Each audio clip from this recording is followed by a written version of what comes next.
শেখ হাসিনা সহ ৭৫ জনের পাসপোর্ট বাতিল।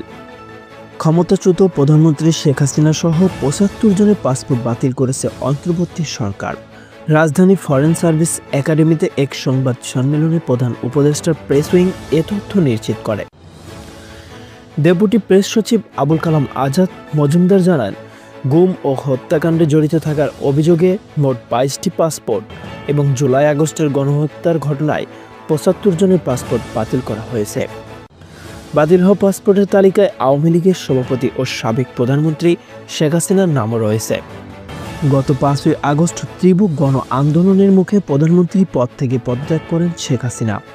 তার ১৫.৫ বছর শাসনের অবসান ঘটে। এরপর তিনি দেশ ছেড়ে ভারতে আশ্রয় নেন। পদত্যাগের পরই অন্তর্বর্তী সরকার তার মন্ত্রী, প্রতিমন্ত্রী ও সংসদ সদস্যদের কূটনৈতিক পাসপোর্ট, লাল পাসপোর্ট বাতিল করে।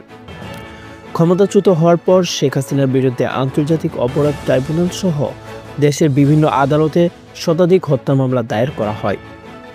এর মধ্যে আন্তর্জাতিক অপরাধ ট্রাইব্যুনাল তার বিরুদ্ধে গ্রেপ্তারি পরোয়ানা জারি করেছে। তাকে দেশে ফিরিয়ে আনতে ভারতের কাছে আনুষ্ঠানিক চিঠি দিয়েছে বাংলাদেশের পররাষ্ট্র মন্ত্রণালয়। তবে ভারত এখন এই বিষয়ে কোনো আনুষ্ঠানিক প্রক্রিয়া জানাননি।